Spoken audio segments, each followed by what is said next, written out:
Hello, നമ്മുടെ മണി പ്ലാന്റിൻ്റെ video ആണെന്ന്. ഇത് നമ്മുടെ കയ്യിലുള്ള 6 തരം മണി പ്ലാന്റ് നമ്മുടെ കയ്യിലുണ്ട്. അതിലത്തെ ഓരോ വെറൈറ്റികളാണിത്. ഇത് ബ്രസീലിയം പോത്തോസ് അറിയാം, ബ്രസീൽ പോത്തോസ്. അതിൻ്റെ ബ്രസീലിൻ്റെ കളർ കണ്ടില്ലേ, അതോട്ടായിരിക്കും ബ്രസീൽ പോത്തോസ് അറിയുന്നത്. ഇത് ഗ്രാനൈറ്റ് പോത്തോസ്. അപ്പോൾ ഈ മണി പ്ലാന്റുകളൊക്കെ വെച്ചിട്ട് നമ്മളെ വീട്ടിന് ഒരു തോരണം ഉണ്ടാക്കിയിരിക്കുകയാണിത്. ഇത് നമ്മളെ ഇപ്പം ഇനി ചൂടുകാലമല്ലേ വരുന്നത്, അപ്പം നമ്മളെ സിറ്റ് ഔട്ടിന് നല്ല ഒരു കൂളിങ് തരുന്ന ഒരു സംവിധാനമാണ് ഇത്.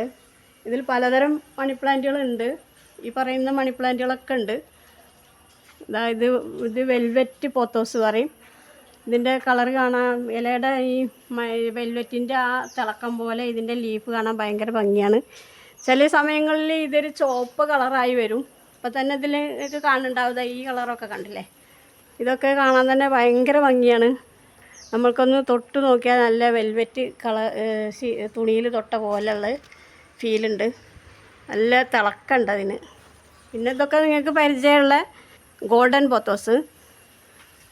അങ്ങനെ പലവിധം പോത്തോസ് ഉണ്ട്. ഇത് നമ്മൾ തിക്കായിട്ട് നല്ല ചെറിയ ചെറിയ തോരണത്തിന് പറ്റിയ ഏറ്റവും നല്ല പോത്തോസാണ്. അതായത് ചെറിയ ചെറിയ ഇലയിട്ട് നല്ല തിക്കിൽ വളർന്നാൽ അറിയുന്ന ആൾക്കാരെങ്കിലും ഉണ്ടെങ്കിൽ ഇതിൻ്റെ പേരൊന്ന് കമൻറ്റിൽ എഴുതുകൊണ്ടോ, എനിക്കറിയില്ല.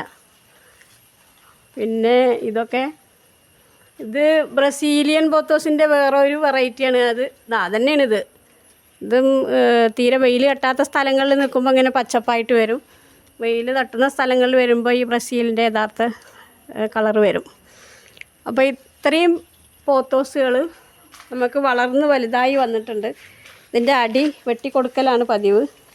നമുക്ക് സിറ്റ് ഔട്ടിൽ നല്ലൊരു കൂളിങ് കിട്ടും ഇതിൽ വന്നിരിക്കാൻ.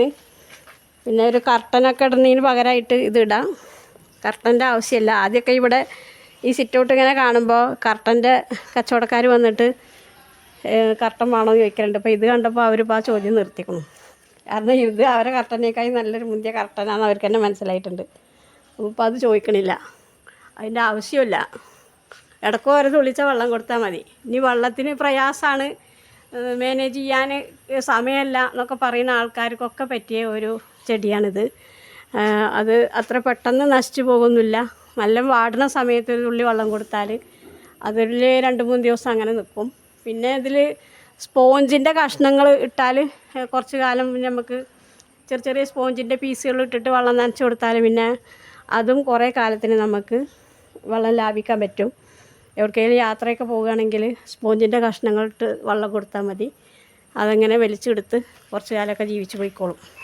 പിന്നെ ഇതിൻ്റെ തൈകളോ കൊമ്പുകളോ നിങ്ങൾക്ക് ആവശ്യമുണ്ടെങ്കിൽ അറിയിച്ചാൽ തൈകളായിട്ടും വേര് പിടിപ്പിച്ച തൈകളായിട്ടും നമ്മൾ കൊടുക്കുന്നുണ്ട്. ഇതിൻ്റെ ശാഖകളായിട്ട് മുറിച്ചിട്ട് അങ്ങനെയും ചെറിയ വിലക്കുറവിൽ കൊടുക്കുന്നുണ്ട്. ഈ ഒരു പീസിന് 20 റുപ്യ പ്രകാരം ഞാൻ കൊടുക്കുന്നതാണ്. അല്ലെങ്കിൽ ഇത്ര പോകുന്ന ചട്ടികൾ ഇങ്ങനെ വേണമെങ്കിൽ ഇങ്ങനെ അയച്ചു തരും. ഇതിങ്ങനെ ഹാങ്ങിങ് ചെയ്ത് മതി. ഇങ്ങനെ വേണമെങ്കിൽ ഇങ്ങനെ അയച്ചു തരും. നിങ്ങൾക്ക് ആവശ്യമുള്ളത് വാട്സപ്പിൽ അറിയിച്ചാൽ മതി.